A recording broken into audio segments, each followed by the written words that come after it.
امیر المؤمنین و اولادہ المعصومین صلوات اللہ علیہم اجمعین۔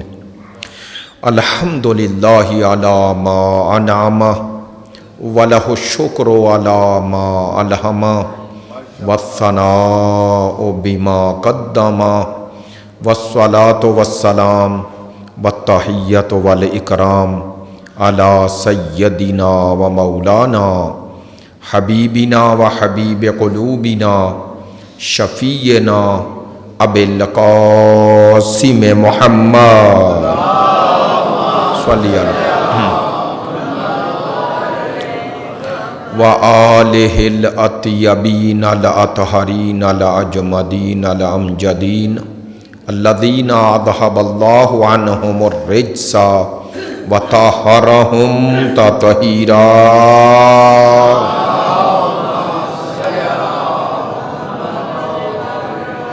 واللعنۃ الدائمۃ علی منکری فضائلہم وغاصبی حقوقہم من العان الی قیام یوم الدین۔ اما بعد فقد قال سبحانہ وتعالی فی کتابہ المجید۔ بسم اللہ الرحمن الرحیم۔ انا اعطیناک الکوثر فصل لربک وانحر ان شانئک هو الابتر۔ صدق اللہ العلی العظیم۔ ان اللہ وملائکتہ یصلون علی النبی یا ایہا الذین آمنوا صلوا علیہ وسلموا تسلیما۔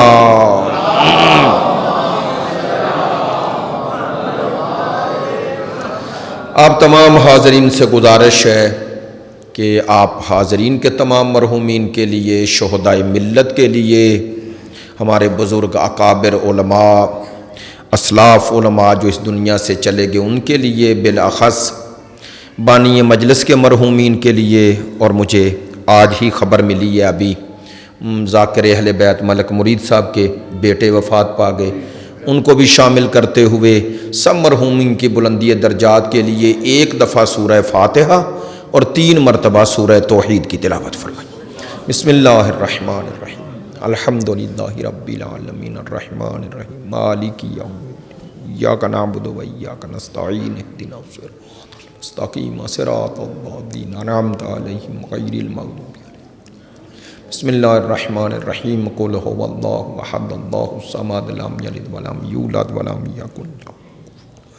بسم اللہ الرحمن الرحیم۔ قل هو اللہ احد اللہ الصمد لم یلد ولم یولد ولم یکن له کفوا احد۔ اللہم اغفر للمؤمنین والمؤمنات والمسلمین والمسلمات الاحیاء منہم والاموات تابع اللہم بیننا وبینہم بالخیرات انکا مجیب الدعوات انکا علی کل شیء قدیر۔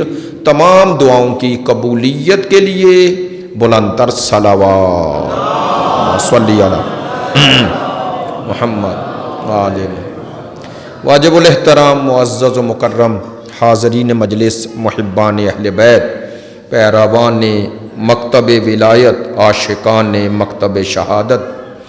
روز شہادت امیر المومنین ہے، لیکن برادر محترم کی حکم کی تعمیل کرتے ہوئے انہوں نے کہا کہ دوسرے بھی علماء کرام پڑھنے والے ہیں، اور ہماری خواہش ہے کہ آج کے دن اس ہستی کا تذکرہ بھی ہو جسے اللہ نے کف علی بنایا ہے، جسے یہ اعزاز کائنات میں ملا ہے کہ وہ ہمسر علی ہے، جسے یہ اعزاز ملا ہے کہ جس کی زوجیت کا فیصلہ ادھر نہیں ادھر ہوا ہے۔ مجلس کو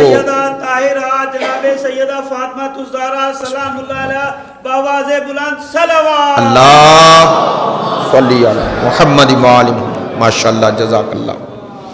حضرت سیدہ سلام اللہ علیہا کے تذکرے سے مجلس کو متبرک کرتے ہیں، اور انشاءاللہ بی بی کے صدقے میں امیر المومنین کا پرسہ بی بی کو بھی ہے، اور بی بی کے بچوں کو بھی ہے، بی بی کے بابا کو بھی ہے، عزیزان محترم، حضرت سیدہ سلام اللہ علیہا کے تذکرہ کے لیے محمد و آل محمد میں نے قرآن مجید فرقان حمید کی ایک آیت نہیں، ایک پورا سورہ پڑھ دیا ہے۔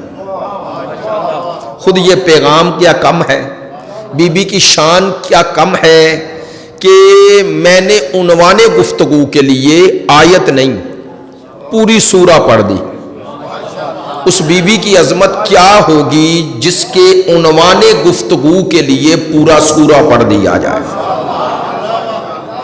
سورہ کوثر قرآن مجید فرقان حمید کا وہ سورہ ہے کہ قرآن مجید کے مختصر سورے جتنے ہیں ان میں ایک سورہ کوثر ہے۔ بسم اللہ کے ساتھ 4 آیات اور بسم اللہ کے بغیر 3 آیات پر مشتمل ہے۔ 10 کلمات ہیں جیسا کہ علماء نے کہا، اس میں جو استعمال ہوئے ہیں یعنی جملے، اور 3 آیات ہیں۔ دیکھیں آیات 3 ہیں، مختصر کتنا 3 آیتوں میں سمٹ گیا۔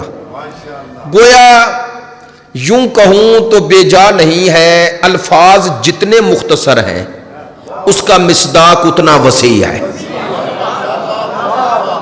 یعنی گویا اللہ نے، ہم نے یہ محاورہ سنا تھا، خدا نے کلام مقدس میں اس محاورے کو ہمارے لیے سچا کر کے دکھا دیا کہ کوزے میں سمندر کیسے سموتا ہے۔ یار سلامت رہیں۔ یعنی یوں کہوں الفاظ کے کوزے میں پروردگار نے فضائل کے سمندر کو سمیٹا ہے۔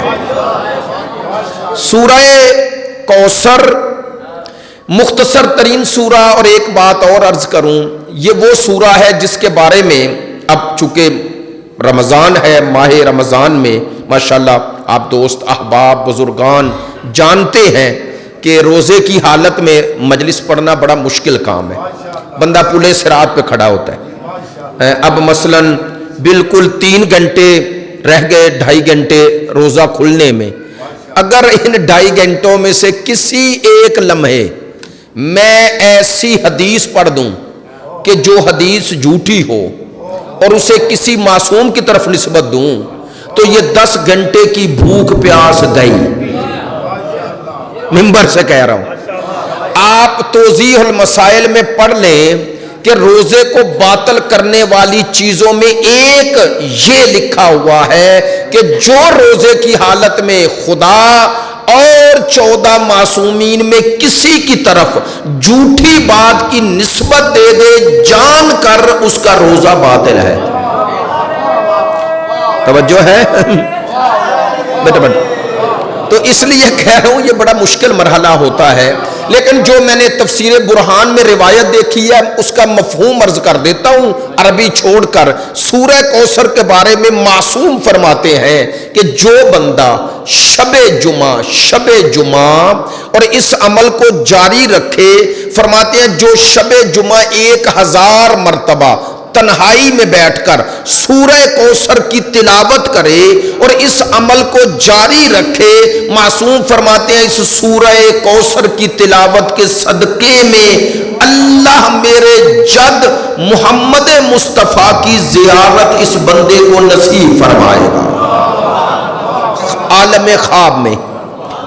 خواب میں زیارت نصیب فرمائے گا، لیکن یہ شرط ہے کہ اس عمل کو آدھی رات کے بعد کرے اور اس عمل کو جاری رکھے۔ کیوں جاری رکھے؟ معصوم نے کہا شاید ایک مقصود و منظور یہ ہو کہ بندہ ایک دفعہ پڑھتا ہے وہ خلوص پیدا نہیں ہوتا، دوسری جمعرات پر، شب جمعہ کا معنی تو سمجھتے ہیں نا، جمعرات کا دن گزار کے جو شب آتی ہے اسے شب جمعہ کہتے ہیں۔ سورہ کوثر کے بارے میں معصوم ہی فرماتے ہیں کہ جو اس سورہ کو اپنا ورد زبان بنا لے، تلاوت کا ایک شعار بنا لے، عادت بنا لے، کہتے ہیں خداوند متعال قیامت کے دن ہر اس نہر سے اس بندے کو سیراب کرے گا جو مومنین کے لیے مقرر کی ہے۔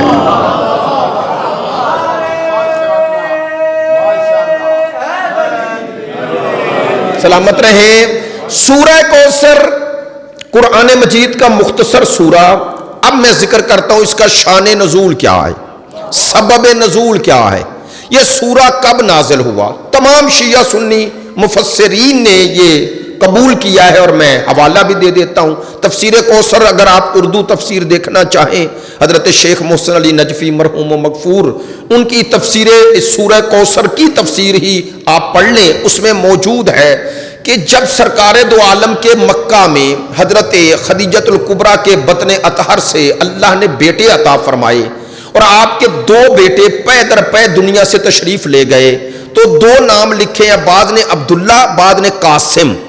فرمایا کہ جب ان کی وفات ہو گئی تو ٹولیوں کی شکل میں رسول کے دشمن ٹولیوں کی شکل میں بیٹھ گئے اور تمسخر اڑانے لگے، مذاق اڑانے لگے، جسے آپ ٹھٹھا کہتے ہیں۔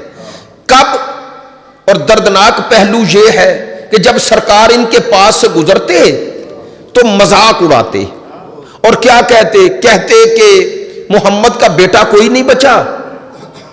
اب میں یہ کہہ رہا ہوں، نعوذ باللہ، یہ لفظ میں کہہ رہا ہوں، یہ ملعون کہتے کہ چونکہ اس کا بیٹا نہیں بچا ہاذا ابتر، یہ ابتر ہو گیا۔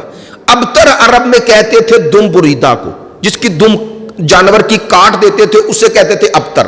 نشانی یہ ہوتی تھی کہ اب یہ مقطوع نسل ہے، اس کی نسل نہیں بچی، کوئی اصل و اساس نہیں رہے گی۔ توجہ فرمائیں، اب یہ کتنا دردناک مسئلہ ہوتا ہے۔ شرفاء شریف لوگ میں نے دیکھے ہیں کہ جب ان کے سامنے کسی سے پوچھا جائے نا اجنبی سے کہ کیسے ہیں، بچے کتنے ہیں، اور وہ کہہ دے جی اولاد نہیں، تو ادھر والے بزرگ اعلیٰ ظرف لوگ کوئی بھی ہو، وہ جو اعلیٰ ظرفی رکھتا ہے، وہ کہتے ہیں اللہ آپ کو صاحب اولاد کرے۔ ایسا ہی ہے نا، کوئی سن کے خوشی نہیں مناتا اور کہتے ہیں اللہ آپ کو صاحب اولاد کرے۔ یہ کتنے کمینے دشمن تھے رسول کے، کتنے پست تھے کہ سرکار کے بیٹے چلے گئے اور یہ خوشیاں منا رہے ہیں۔ اس کا معنی ہے کہ جو آل رسول سے دشمنی چلی ہے، دشمن ہونا اتنی بڑی بات نہیں ہے، دعا کیا کرو دشمن کمینہ نہ ہو، پست نہ ہو، پست نہ ہو۔ اگر دشمن میں پستی آ جائے تو کوئی شیز کی پرواہ نہیں کرتا۔ سرکار دو عالم گزرتے تو یہ مذاق اڑاتے۔ اب مفسرین نے تاریخ میں ایک بندے کا نام بھی لکھ دیا جس ملعون نے سب سے زیادہ سرکار کا مذاق اڑایا اور تانا دیا۔ اب صورتحال ایسی تھی، سرکار اپنے بیٹے کی تدفین کے بعد کعبے میں گئے، کعبے کا طواف کیا سرکار نے اور پلٹے۔ جیسے ہی سرکار پلٹے تو اس بندے کا نام ہے آس بن وائل، آس بن وائل، عین الف صاد، آس بن وائل۔ یہ اپنے جیسے کچھ شریر لوگوں کے ساتھ بیٹھا ہوا تھا۔ اب مثلا جیسے کسی کو پتا چل جائے کہ وہ بندہ قریب میرے آ گیا، سرکار جیسے اس کے قریب سے گزرنے لگے، اس نے تانا دیا۔ بھلا کیا تانا دیا؟ وہ ایک تو کہا کہ یہ ابتر ہے، دوسرا کہا کہ اپنے ساتھیوں سے فکر نہیں کرو، یہ جتنا پیغام پہنچانے کے لیے تگ و دو اور جد و جہد کر رہا ہے، یہ رسول کا سارا پیغام یہی مٹ جائے گا۔ کیوں؟ کہنے لگا اس لیے کہ اس کا کوئی بیٹا ہی نہیں بچا۔ دیکھیں توجہ فرمائے، ماشاءاللہ آپ نے توجہ فرمائی، مجھے حوصلہ ہوا کہ یہ جملہ کہوں۔ اس کا معنی ہے کہ دشمن کو اس بات کی خوشی نہیں تھی کہ اس کا بیٹا نہ بچے، خوشی اس کی تھی اس کا پیغام نہ بچے، یہ پیغام توحید نہ بچے۔ ان جملوں کو اپنے پاس رکھے، پھر آپ کو پتا چلے گا کوثر کون ہے، پھر عظمتوں کا پتا چلے گا کہ کوثر ہے کون۔ اب انہوں نے تانا دیا سرکار کو۔ جب اس ملعون نے یہ لفظ کہے نا کہ فکر نہیں کرو، اب تاریخ اور تفسیر بتاتی ہے سرکار نے اس ملعون کے جملے سنے لیکن اسے مخاطب نہیں ہوئے، کسی کتاب میں نہیں کہ سرکار نے اسے جواب دیا ہو۔ لو بھائی ماشاءاللہ آپ نے توجہ فرمائی، ماہ رمضان ہے، مولا کائنات کی شہادت کا دن ہے، نوجوانوں کے لیے یہ جملہ کہہ رہا ہوں۔ سرکار نے اس انسان کا تانا سنا لیکن جواب نہیں دیا، مخاطب نہیں اسے ہوئے، اسے مخاطب نہیں کیا۔ کیوں نہیں کیا؟ یہ ہے درس۔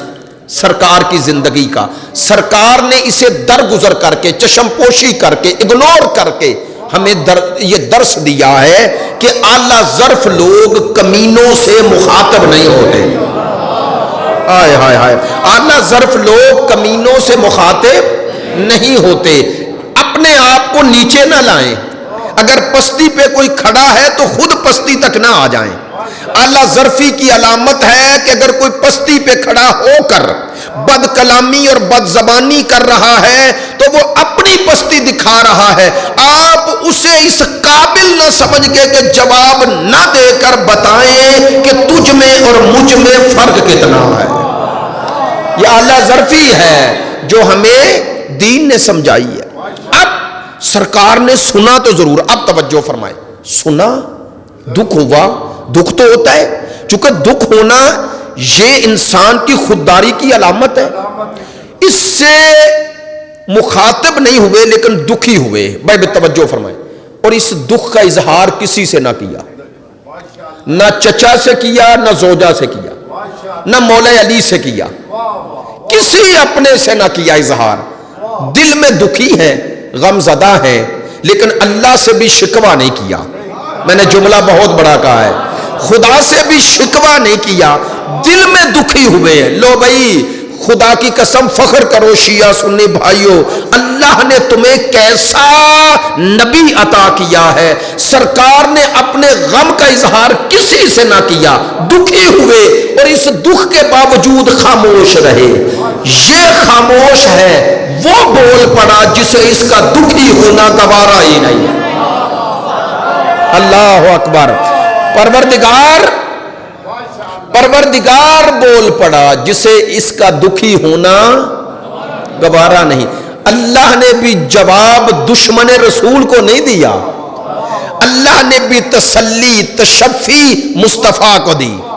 میں نے بڑا جملہ کہا ہے، پروردگار نے تسلی تشفی مصطفیٰ کو دی. تو کہوں جملہ، خدا کی قسم اس ہستی کی عظمت کیا ہوگی جو پیمبر کی تسلی اور تشفی کا سبب بن کے آ رہی ہے.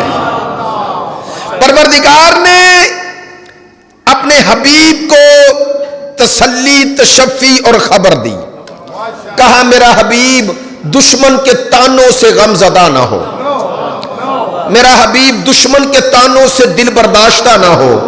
اے میرا حبیب وَلَسَوْفَ يُعْتِيكَ رَبُّكَ فَتَرْضَىٰ، تیرا رب ان قریب تجھے ایسی نعمتیں عطا کرے گا، فترضا کہ تو راضی ہو جائے، تو مجھ سے راضی ہو جائے. اچھا اب آئے، سارے علماء نے لکھا، خداوند متعال نے اب اپنے پیمبر کی تانائے ابتر دشمنان رسول کے جواب میں ایک آیت نہیں اتاری، ایک پورا سورہ اتار دیا. اور سورے میں خبر کیا دی؟ بسم اللہ الرحمن الرحیم، انا اعطیناک الکوثر. ہم نے، میں نے نہیں، ہم نے آپ کو کوثر عطا کی. اب لفظ ہم کا معنی کر دوں تاکہ کوئی رمضان میں بھی اس حوالے سے سوچے نا. ہم کا معنی کیا ہے؟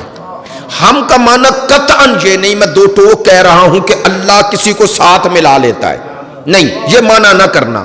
ہم اللہ اپنے لیے کیوں کہتا ہے؟ معصوم نے فرمایا ہے خدا جب اپنے بارے میں ہم کہتا ہے تو اللہ اپنی پوری جلالت اور پورے روب و دبدبے کے ساتھ جب مخالفین کو یہ پیغام دینا چاہتا ہے کہ یہ جو فعل انجام دے رہا ہوں اگر تم میں قدرت ہے تو اس کا مقابلہ کر کے دکھاؤ. نعرہ تکبیر، نعرہ رسالت، رسول اللہ، نعرہ حیدری. یا علم، بہت شکریہ، سلامت رہیں. انا یعنی میں اپنی قدرت اور کاملہ کو دکھا رہا ہوں. مثلا خدا فرماتا ہے انا خلقنا السماوات، میں ہوں جس نے زمین و آسمان کو خلق کیا. تو خدا پوری کائنات کو چیلنج کرتا ہے کہ اگر تم میرا مقابلہ کرنا چاہتے ہو تو اس طرح کی تخلیق سامنے لاؤ. تو انا پروردگار انا کہہ رہا ہے ہم نے آپ کو، اے میرا حبیب آپ کو، آتینا کا، کم نہیں، اگر ہوتا اطعناکم تو امت بھی شامل ہوتی. کاش میری بات پہنچے. دیکھیں میں یہاں گفتگو کر رہا ہوں نا, میں جو بات کر رہا ہوں میرا پیچھے نظر آپ سب ہیں. اگر جہاں پر کوئی بزرگ شخصیت آ جائے اور میں بات کرتے کرتے ایک دفعہ مڑوں اور کہوں قبلہ آپ کے لیے خاص جملہ کہنا چاہتا ہوں, تو اس کا معنی میرا مقصود خاص ہے عام سے ہٹ کر. اللہ نے کہا میرا حبیب ہم نے عطا کی, امت کو نہیں تجھے. اور عطا کرنے والی ذات کون ہے؟ رب العالمین.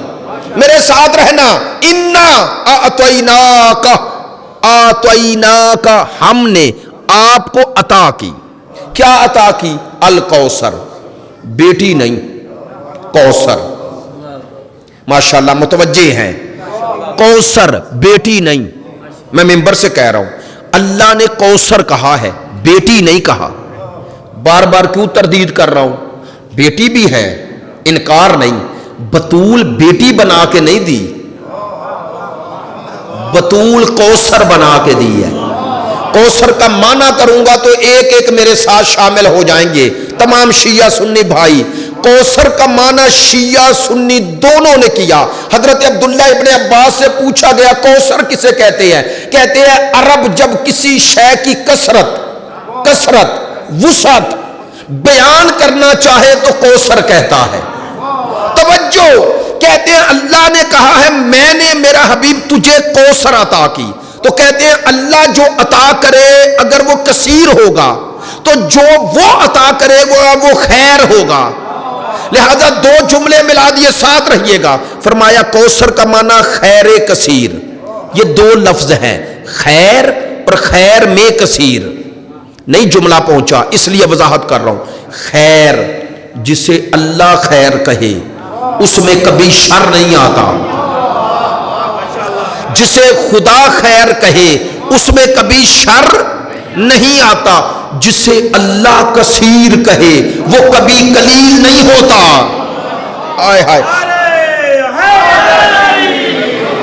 لو, اب کہہ رہا ہوں میں نے کیوں دو دفعہ کہا کہ حضرت سیدہ سرکار کو بیٹی بنا کے نہیں دی گئی, کوثر بنا کے. کوثر کا معنی کیا کیا؟ ماشاءاللہ خیر کثیر. لو کہوں جملہ, سرکار کو اللہ نے عطا کی کوثر. کوثر کا معنی کیا خیر کثیر. جس کو خیر اور خیر کثیر عطا کیا ہے وہ خود کیا ہے؟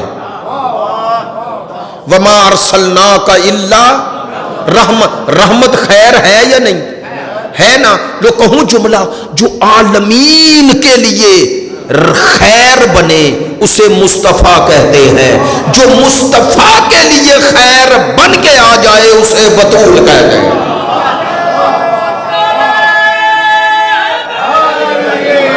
سلامت رہیں, پروردگار آپ کو اپنے حفظ و امان میں رکھے. میری بات پہ توجہ ہو گئی؟ جس سے خدا خیر کثیر کہ. چلے ایک جملہ اور اضافہ کر دوں. حضرت محسن قراتی فرماتے ہیں اللہ نے کثیر کہا ہے. کثیر کہتے ہیں یہ بندے کا کثیر نہیں, پروردگار کا کثیر ہے. پروردگار کا کثیر کیا ہے؟ لو کثیر تو اس کا نہیں ہم سمجھ سکتے, قلیل سمجھ جاتے ہیں. خداوند متعال قرآن میں فرماتا ہے ان تعدوا نعمت اللہ فلا تحصوها, ہے نا آئے کہ اگر تم میری نعمتیں شمار کرنا چاہو, یہ مادی نعمتیں, تو خدا کہتا ہے شمار نہیں. تو یہ صحیح ہے یا نہیں؟ شمار ہوتی ہیں؟ نہیں ہوتی نا, چونکہ کئی نعمتیں ہمیں نظر آتی ہیں اور کروڑوں ہیں جو نظر نہیں. مثال دیتا ہوں, یہ میں اور آپ ہیں نا, دیکھیں جو کھانا آپ کھاتے ہیں معدہ ہضم کرتا ہے نا, تو ڈاکٹر سے پوچھ لو معدہ اپنا کام کر رہا ہوتا ہے. آپ سو جائیں معدہ پھر بھی کام کرتا ہے کہ نہیں کرتا ہے نا. لو مجھے پتا نہیں کہ میرا معدہ کیا کر رہا ہے, لیکن اسے پتا ہے میں نے کیا کرنا ہے. تو اس سے بڑی نعمت کیا ہوگی کہ میں اپنے آپ سے غافل ہو جاتا ہوں, وہ مجھ سے اس حال میں بھی غافل نہیں ہوگا. ہائے ہائے ہائے ہائے, وہ مجھے میرے حال پہ نہیں چھوڑتا. تو کتنی نعمتیں ہیں جو اللہ نے عطا کی اور آپ شمار لو سنیے، ممبر سے کہہ رہا ہوں، خدا کہتا ہے یہ میری نعمتیں جو شمار نہیں کر سکتے ہو، اے بندے ان نعمتوں کو کثیر نہ سمجھنا، انا متاع قلیل، یہ ساری قلیل ہیں۔ دنیا والوں سوچو، جس کا قلیل شمار میں نہ آئے اس کا کثیر کیا ہوگا۔ نعرہ تکبیر، اللہ نعرہ رسالت، نعرہ حیدری۔ توجہ ہے میری بات، سلامت رہیں۔ بیت محمد صلوات اللہ صلی علی محمد و آل محمد وعجل فرد۔ میری بات پہ توجہ ہے انشاءاللہ۔ انا اعطیناک الکوثر، میں خطیبانہ جملے نہیں کہہ رہا، دیکھ کے تفاسیر سے پڑھ کے یہ جملہ کیوں کہہ رہا ہوں، کوئی یہ نہ سمجھے یہ نکتہ ہے کوئی خطیبانہ، نہیں، اعطیناک، ہم نے آپ کو عطا کی۔ لو اب ممبر پہ یہ دعویٰ کر رہا ہوں، ابھی یہ ہمارے جو نوجوان بچے ہیں نا، چاہے اب دیہات اور شہر ایک ہو گئے ہیں، بلکہ بعض جگہ تو دیہات آگے چلے گئے، تو توجہ، یہ بچے اگر ایک ایپ ہے قرآن مجید کی، اسے ڈاؤن لوڈ آپ کریں، آپ اوپر ایک آیت لکھیں گے، اس طرح کی جتنی آیتیں ہیں نیچے آ جائیں گی۔ مثلا آپ لکھتے ہیں ولی، انما ولیکم اللہ، تو ولی لفظ کی جتنی آیتیں ہیں وہ آ جائیں گی۔ اس ایپ ہے میرے پاس، ہے قرآن مجید کی۔ کہنا کیا چاہتا ہوں، آپ یہ ایپ اگر ڈاؤن لوڈ کریں، اور بزرگوں سے بھی یہ مطالبہ کرتا ہوں کہ آپ بھی نوجوانوں سے کہیں کریں، اور میری بات کی تردید یا تصدیق کا حق ہے آپ کو، آپ اس پہ لکھیں انا اعطیناک الکوثر۔ دعویٰ کر رہا ہوں پورے قرآن میں یہ آیت صرف ایک جگہ ہے۔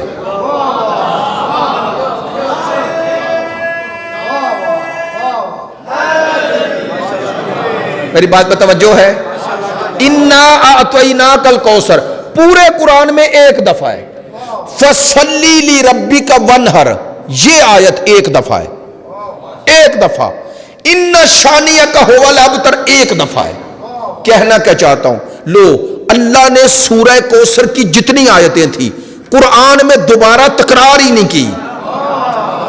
آئے ہائے، خدا نے کہا جب میں آیت کا تکرار پسند نہیں کرتا تو بطول جیسی دوسری خاتون کا تکرار۔ توجہ ہے میری بات کی؟ اللہ نے کہا جیسے آیت منفرد ہے ویسے آیت کی مصداق بھی منفرد ہے، جیسے قرآن میں اس جیسی دوسری آیت نہیں ہے ویسے بی بی جیسی کائنات میں کوئی خاتون نہیں۔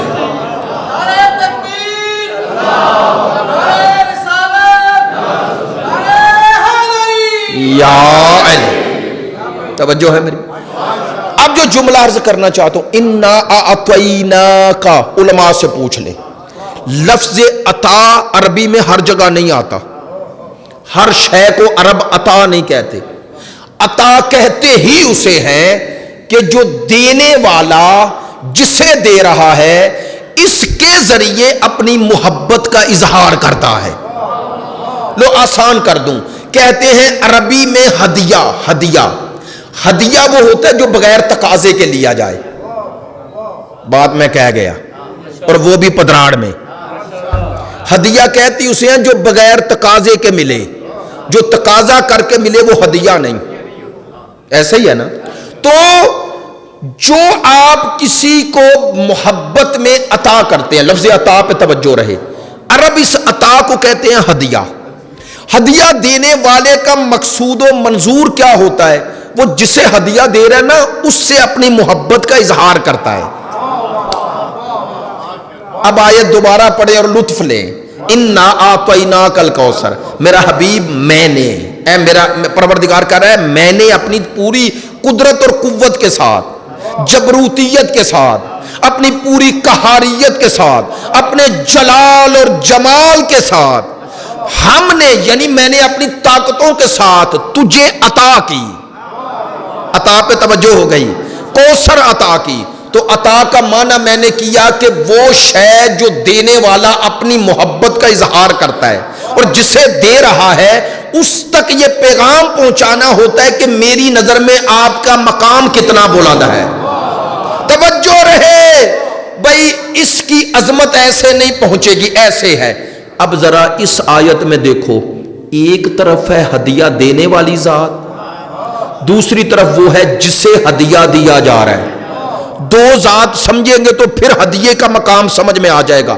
بھئی میرے ساتھ رہو، ہدیہ دینے والی ذات رب العالمین، جسے ہدیہ عطا کیا وہ رحمت للعالمین۔ ایک صلوات پڑھیں، بسم اللہ، آ جائیں آ جائیں، بسم اللہ، آ جائیں، بس میں بھی سمیٹ رہا ہوں۔ بسم اللہ۔ عظمت جناب سیدہ طاہرہ جناب فاطمہ الزہرا علیہ السلام کو آواز بلند صلوات۔ اللہم صلی علی محمد وآل محمد وآل۔ بس رمضان ہے اس لیے سارے تھوڑا تھوڑا حصہ ہو جائے۔ توجہ فرمائے، حکم کی تعمیل کرتے ہوئے تمام پہلو تو بیان نہیں ہوں گے۔ انا اعطیناک الکوثر، ہم نے آپ کو عطا کی، تو عطا میں محبت ہے نا، عطا میں جسے عطا کیا جا رہا ہے اس کی عظمت کو بتانا ہے۔ نہیں توجہ ایسے دیکھ لیں تاکہ بات آسان ہو جائے۔ ایک طرف ہے ہدیہ دینے والی ذات، وہ ہے رب العالمین، ہے یا نہیں؟ جسے عطا کی وہ ہے رحمت للعالمین۔ لو اگر میری بات پہنچے، جب دائرہ دونوں طرف عالمین ہو، وہ عالمین کے لیے رب، یہ عالمین کے لیے رحمت، تو اگر دونوں طرف دائرہ عالمین ہو تو جسے عطا کیا جائے گا وہ کیا ہو؟ بس کہا میں نے اپنی عظمتوں کے مطابق، اللہ نے کہا ایسا ہی وزن باقی رکھا، مقام باقی رکھا۔ کیسے؟ کہا میں ہدیہ دینے میں رب العالمین، جسے ہدیہ عطا کیا وہ رحمت للعالمین، اور جسے ہدیہ بنایا وہ ہے سیدۃ النساء العالمین۔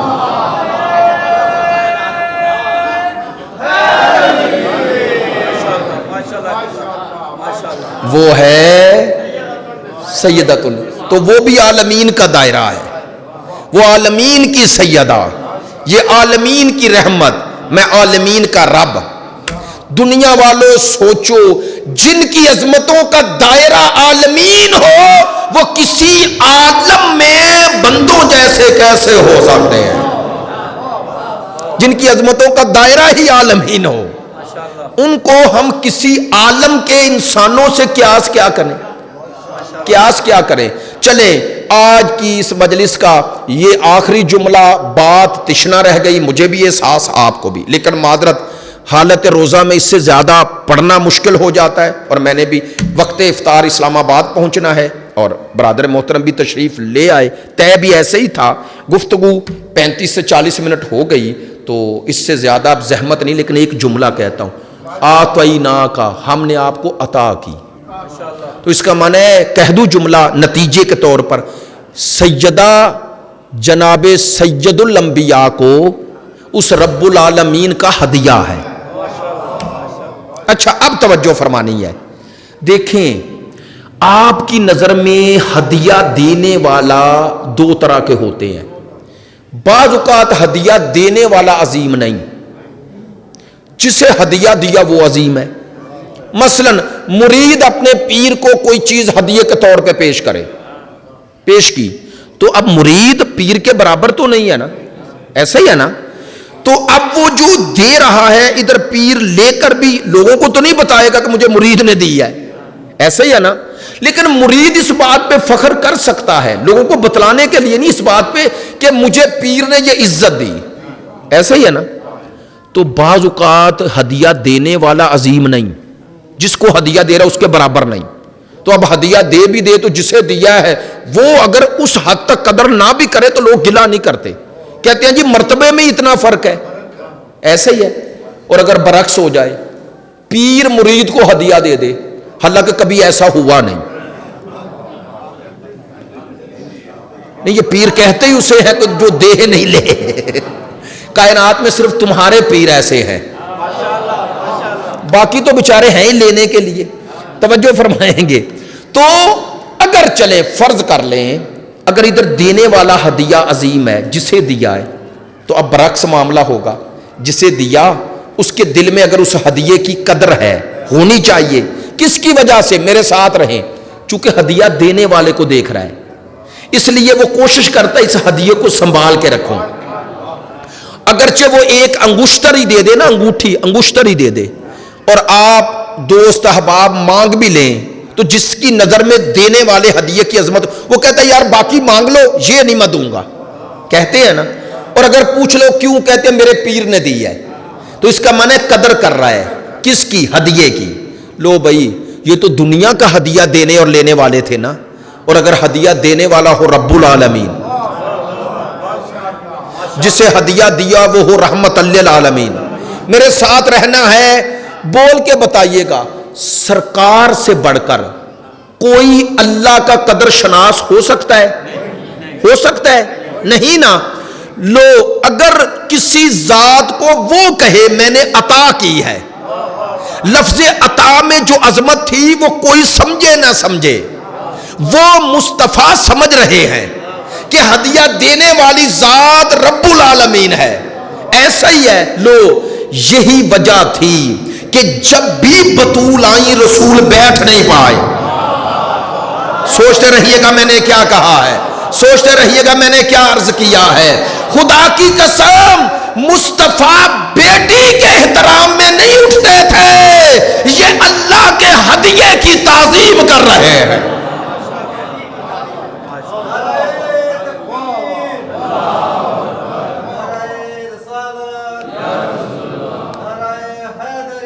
سلامت رہیں، سلامت رہیں۔ ورنہ یہ کیسے ہو سکتا ہے کہ بطول بابا کے اٹھنے پر بابا کو روکے نہیں؟ میں چلے دلیل مضبوط ہو جائے اور آپ یہ نہ سمجھیں میں نے مقام مصطفیٰ کے کم کرنے کی بات کی نہیں، میں نے تو بات اس سے بلند کر دی۔ کیسے؟ لو میری بات کی تائید کریں گے علماء، دوست بزرگ دوست نظر آ رہے ہیں۔ اسلام کا یہ دستور ہے یا نہیں کہ اولاد والدین کی تعظیم کرے؟ یہی ہے نا۔ بلکہ یہاں تک ہے کہ ایک محفل میں باپ اور بیٹا بیٹھے ہوئے ہیں، اب جس طرح مجلس ہے ایسے نہیں، لیکن اگر ایک ایسی جگہ ہے جہاں باپ اور بیٹا بلند جگہ پر بیٹھ جائے تو حکم ہے کہ وہ نیچے آئے باپ کو بٹھائے۔ اب مگر یہ مجلس یہ ایسے الگ ہے، وہ الگ ہے، عام محفل کی بات کر رہا ہوں، تو اولاد کو کہا گیا ہے باپ کی تعظیم کرو، ایسا ہی ہے نا۔ لو اس کے برعکس میری بات مضبوط ہو جائے، یہ جو مصطفیٰ کرتے تھے یہ لوگوں کو یہ نہیں بتانا چاہتے تھے کہ بیٹیوں کے ساتھ یہ کرو، یہ لوگوں نے سیدہ کی عظمت کم کرنے کے لیے بہانہ بنایا ہے۔ میں کچھ کہہ گیا ہوں بھئی، اصل معنی کو موڑ دیا، منبر سے کہہ رہا ہوں، ہاں ہے بیٹیوں کے ساتھ شفقت کرو محبت کرو، یہ نہیں کہہ رہا، لیکن یہ جو سرکار کرتے تھے یہ بیٹی سمجھ کے نہیں کرتے، چونکہ اگر بیٹی سمجھ کے کرتے تو یہ سنت رسول ہو کر امت میں جاری رہتی۔ اور اگر اس وقت کی دو شخصیات تھی، دو طبقے تھے، ایک اہل بیت ایک اصحاب، اصحاب میں پہلے چلے جائیں تو اصحاب میں ایسی بیٹیاں تھیں بعض شخصیات کی جو رسول کی ازواج ہیں، مثلا حضرت ابو بکر حضرت عمر دونوں کی بیٹیاں سرکار کے ہاں۔ تو بھائی اگر یہ بیٹی کی تعظیم کرنا رسول سکھا رہے تھے تو دعویٰ کرتا ہوں کوئی اہل سنت عالم سے پوچھو کہ جب بھی حضرت عائشہ یا حضرت حفصہ آتی تھی تو حضرت ابو بکر عمر اٹھ کے کھڑے ہو جاتے تھے؟ نہیں۔ چلو ادھر آگے اصحاب کی مثال دی ہے اپنے بھائیوں کے لیے، اہل بیت کی مثال آپ کے لیے، کیا حضرت ثانی زہرا کا مقام کم ہے؟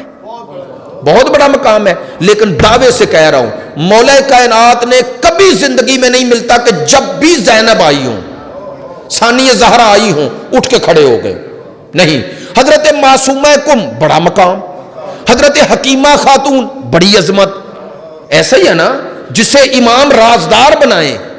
حضرت حکیمہ خاتون کو امام زمان کے آنے کی خبر امام حسن عسکری دے رہے ہیں، تو رازدار، اتنی عظیم بیبیاں، نہ اہل بیت میں یہ عمل نظر آیا کہ تعظیم کریں، نہ اصحاب میں نظر آیا۔ تو اس کا معنی ہے کہ اس وقت کے اصحاب اور اہل بیت دونوں سمجھ رہے تھے مصطفیٰ بیٹی کی تعظیم نہیں کر رہے، بطول کی تعظیم کر رہے ہیں۔ ہائے ہائے ہائے ہائے، سرکار امت کو سمجھانا چاہتے تھے اپنی بیٹیوں سے محبت کرو، لیکن اگر کسی جگہ بطول آ جائے تو اٹھ کے کھڑے ہو جاؤ، بطول کی تعظیم کرو، بطول کی تعظیم کرو۔ کیوں کرو، یہ ہدیہ الہی ہے۔ فصلی لربک ونحر، میں اس جملے کا معنی کروں تو وقت چاہیے، انا شانیک ھو الابتر، بس آخری جملہ، تحقیق تیرا دشمن ابتر رہے گا۔ علماء کی اصطلاح میں اسے کہتے ہیں کسر قلب۔ مراد کیا ہے کہ جو دشمن نے تانا دیا ہے اس کا تانا اسے پلٹا دو۔ اللہ نے کہا میرا حبیب تیرا دشمن ابتر ہے۔ اس جگہ یہ معنی کر دوں، کوثر کا معنی کیا ہے اور مصداق کون ہے؟ لوگوں نے ادھر ادھر بڑے دوڑے، بعض لوگ دوڑے کہ کوثر کا یہ معنی لو، آج اس بندہ حقیر کی جو علماء نے کیا، میری اپنی بات نہیں، علماء فرماتے ہیں کہ کوثر کے مصداق کے لیے کوئی تفسیر نہ دیکھو، کوئی حدیث نہ دیکھو، خود قرآن کی اسی سورہ میں موجود ہے کہ مصداق کوثر کسے ہونا چاہیے، معنی کوثر کون بنے۔ چونکہ اللہ نے فرمایا تحقیق تیرا دشمن ابتر رہے گا، تو ابتر نہیں، یعنی کسر قلب کا معنی ہے کہ تو باقی رہے گا، تیری نسل باقی رہے گی، دشمن ابتر ہو جائے گا۔ تو اس کا معنی ہے کہ کوثر ایسی شخصیت ہونی چاہیے جس کے وسیلے سے پیام بھی باقی رہے، نام بھی باقی رہے، جس کے وسیلے سے پیام بھی باقی رہے، نام بھی باقی رہے۔ اس لیے ہم کہتے ہیں وہ مصداق کوثر بطول ہے۔ اللہ نے کیا کہا بطول کو؟ خیر کثیر۔ ایک جملہ آپ نے کہتے ہیں وہ، ویسے تو ساری گفتگو ہی ایسی تھی، آپ نے توجہ فرمائی، کوثر خیر کثیر۔ اللہ سے خیر مانگا کریں، یہ آیت یہ بھی بتا رہی ہے، اللہ سے کثرت نہ مانگے، خیر مانگے۔ میں نے جملہ کہہ دیا، خدایا خیر دے اور خیر میں کثرت ڈال۔ ہر کثرت میں خیر نہیں ہوتی۔ بندے کے 5 بیٹے ہیں، ایک بیٹا بھی ایسا نہ نکلے جس کا مجمع میں تعارف کرا سکے تو کثیر ہے، خیر نہیں۔ بندے کے پاس دولت آ جائے، کوٹھی، کار، بنگلے، وہ لینڈ کروزر سب کھڑی ہیں، لیکن اگر مسجد اور امام بارگاہ کے لیے مانگنے جاؤ تو جیب میں ہاتھ ڈال کے سب سے چھوٹا نوٹ ڈھونڈ رہا ہے۔ اس کے پاس مال کثیر ہے، خیر کثیر نہیں۔ کاش میری بات پہنچے۔ اللہ سے خیر مانگا کرو۔ کہہ دوں جملہ، مال کم ہو، خرچ کرنے کا اللہ کی راہ میں جذبہ زیادہ ہو، یہ کم نہیں، یہ کثیر ہے، اس میں خیر ہے۔ جملہ کہہ رہا ہوں، خدا کی قسم مکے میں بہت سے مالدار ہوں گے، ان کے پاس مال تھا، مال خیر نہیں تھا۔ جناب خدیجہ کے پاس صرف مال نہیں، خیر ہے۔ جناب خدیجہ کے پاس مال نہیں، خیر ہے۔ تو اللہ نے کہا ہم نے آپ کو خیر کثیر دی ہے۔ کیا معنی ہے اس کا؟ چلے یہ معنی بھی کر دیتا ہوں، ہے ذرا مشکل لیکن آپ نے توجہ فرمائی، سوچیں گے تو انشاءاللہ دعا دیں گے۔ بطول کو خیر کثیر کہا ہی اس لیے ہے، علماء کہتے ہیں دیکھنے میں ایک بیٹی ہے لیکن اثر اتنا ہے کہ قیامت تک نسل بھی باقی ہے اور رسول کا پیام بھی اسی کی نسل میں 12ویں کے ذریعے باقی ہے۔ اللہ اکبر، اللہ اکبر، ماشاءاللہ۔ آپ متوجہ ہیں میری بات؟ متوجہ ہیں؟ ہاں، کہا اللہ نے طے کیا ہے، طے کہ جب تک دنیا مقام بطول کو پہچان نہ لے میں قیامت کا سورج طلوع نہ کروں۔ اللہ نے طے کیا، ایسے ہی نہیں کہہ رہا۔ رمضان میں 21 رمضان کو یہ کہہ رہا ہوں، آخری جملہ فضائل سیدہ کا اور برادر کی وہ حکم کی تعمیل بھی ہوگی، اور آپ نے جس طرح توجہ فرمائی سب کا شکر گزار ہوں۔ عزیزان محترم، میں کہتا ہوں اللہ نے طے کیا ہے جب تک دنیا کا ہر فرد مقام بطول کو پہچان نہ لے میں قیامت کے سورج کو طلوع ہی نہ کروں۔ کیوں میں کہہ رہا ہوں؟ 2 دفعہ دہرایا، کسی کو شک ہے تو انتظار کر لے۔ ادھر ایک آ رہا ہے، ایک ظہور کرے گا، دوسرا نزول کرے گا۔ نہیں توجہ ہوئی؟ ایک بطول کا بیٹا ہے، ایک مریم کا بیٹا ہے۔ دنیا دیکھے گی کہ مریم کا بیٹا پیچھے ہوگا، بطول کا بیٹا آگے ہوگا، مریم کا بیٹا بطول کے بیٹے کے قدموں میں سر رکھ کر دنیا کو یہی بتائے گا، دیکھ لو مریم کے بیٹے کا مقام کیا ہے اور بطول کے بیٹے کی شان کیا ہے۔ خدا نے طے کیا، خدا نے طے کیا ہے کہ سیدہ کا مقام دنیا کو سمجھاؤں۔ کیوں سمجھاؤں؟ فرمایا جتنے مصائب ہیں وہ سیدہ کے ہی ہیں۔ جملہ میں جلدی میں کہہ گیا، خدا کی قسم اگر بابا کا جنازہ چھوڑ کے گئے تو بطول سے زیادہ دکھ کسے ہے؟ جملہ کہہ رہا ہوں، کون سیدہ؟ کون سیدہ؟ اللہ کی قسم خدا کی نظر میں وہ عظمت سیدہ ہے، قیامت کے دن تمام انبیاء، اولیاء، اوصیاء، مومنین، متقین، موحدین سے پہلے جو جنت میں جائے گی وہ بطول ہو۔ سرکار کی حدیث ہے، میں اپنی طرف سے نہیں کہہ رہا، برادر موجود ہیں پوچھ لیجیے، حدیث رسول سب سے پہلے کیوں جائے گی؟ اللہ نے کہا بطول کا میرے دین پہ احسان بہت ہے۔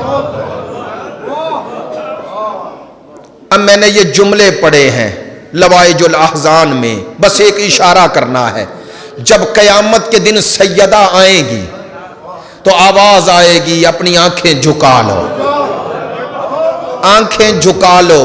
ہمارے اکثر ذاکرین اور بعض علماء کہا کرتے ہیں کہ عظمت بھی پیچھے نظر ہے، لیکن لگتا ہے کہ بطول کچھ ایسے رخ سے آئیں گی، کچھ ایسے رنگ میں آئیں گی کہ اللہ کہے گا سب آنکھیں جھکا لو۔ اور خدا کی قسم بطول کی مظلومیت محشر میں سب سے پہلے اللہ دنیا کے سامنے واضح کرے گا۔ بطول عرش علا کے سامنے کھڑے ہو کر میدان محشر میں اس عظمت پروردگار کے سامنے کیا بلا کہیں گی؟ خدایا مجھے بتا میری اولاد کا قصور کیا؟ قصور کیا تھا؟ قصور کیا تھا؟ لو میں ایک جملہ، زحمت ختم، زحمت ختم۔ لوگ کہتے ہیں نا، لوگ کہتے ہیں روتے کیوں ہیں؟ آؤ یہ پنجتن جنہیں کہتے ہو پنجتن، انشاءاللہ مناسبت کا مصائب خوبصورت انداز میں برادر آپ کو سنائیں گے۔ میں صرف ایک جملہ کہہ کے زحمت ختم کر رہا ہوں، وقت کافی گزر گیا جو میرے پیچھے نظر تھا۔ عزادارو یہ جنہیں پنجتن کہتے ہو، او شیعہ سنی بھائیو، کبھی تنہائی میں بیٹھ کر سوچو تو صحیح، ان پنجتن کے جنازے اٹھے کیسے؟ مذہب کا تعصب اپنی جگہ، چھوڑو مذہب کو۔ رسول کی اولاد کا مسئلہ مذہب کا نہیں، دین کا مسئلہ ہے، یہ رسول کا مسئلہ ہے، یہ اللہ کا مسئلہ ہے، اسے کسی فرقے میں نہ کرو۔ اگر آل محمد کی محبت فرقوں میں آ سکتی ہوتی تو اللہ قیامت تک نماز میں درود واجب نہ کرتا۔ اور میرے شیعہ سنی بھائیوں، پنجتن کے جنازے بتاؤں کیسے اٹھے؟ پنجتن میں پہلے رسول تھے، لوگوں کی اکثریت نے جنازے میں شرکت نہ کی، ذمہ داری سے کہہ رہا ہوں، ذمہ داری سے کہہ رہا ہوں۔ اچھا، دوسری ہستی پنجتن میں جو دنیا سے گئی وہ بطول ہے، بطول کا جنازہ رات کی تاریکی میں اٹھا، ایسا ہی ہے۔ اچھا، تیسرا جنازہ آج ہے، آج ہے نا؟ اچھا بتاؤ شیعہ سنی سارے اس بات کو مانتے ہو یا نہیں کہ مولا کا جنازہ بھی رات کو اٹھا؟ 100 سال علی کی قبر کا نشان کسی کو پتا نہیں تھا سوائے خاندان علی کے، سوائے اولاد علی کے، کسی کو پتا نہیں۔ سن لینا شیعہ سنی بھائیوں، بہت بڑا مصائب کا جملہ اگر آپ کو اور مجھے سمجھ میں آ گیا، کیا کہہ رہا ہوں؟ علی خلیفۃ المسلمین اور جنازہ رات کو، اور علی وصیت کر رہے ہیں کہ کسی کو میرے جنازے کی خبر نہ دینا۔ 6 یا 7 لوگ شریک ہوئے اور علی نے کہا میری قبر کا نشان مٹا دینا۔ وجہ کیا تھی؟ شہید مطہری لکھتے ہیں علی نے اس لیے بیٹوں سے کہا کہ میری قبر کا نشان مٹا دینا، علی جانتے تھے میرے دشمن بڑے کمینے ہیں، میری قبر کھود کر میری لاش کو پامال کر دیں گے، سننا میری لاش کو پامال کریں گے۔ علی نے کہا میری قبر کا نشان مٹا دینا۔ کیوں کہا؟ علی نہیں چاہتے تھے میرا حسنین، میرا عباس، میرا محمد حنفیہ، میرے بیٹے میری پامال شدہ لاش دیکھیں، بس میں نے زحمت ختم کر دی۔ ہاتھ جوڑ کے کہتا ہوں، شہید مطہری کہتے ہیں یا علی، جو منظر آپ بیٹوں کو نہیں دکھانا چاہتے تھے وہ منظر کربلا میں آپ کی بیٹیوں کو دیکھنا پڑا۔ علی آپ نہیں چاہتے آپ کی پامال شدہ لاش عباس دیکھے، ہاں کربلا میں علی کی بیٹی کھڑی ہے، ایک دفعہ صدا گونجی، فوجیوں گھوڑے دوڑاؤ، میرا اور آپ کا امام پکار اٹھا، میرا سلام اس شہید پر جس کی لاش پہ اتنے گھوڑے دوڑائے گئے، جس کی ہڈیاں ٹوٹ گئے۔ اللہ اللہ اللہ اللہ القوم الظالمین سیعلم اللہ۔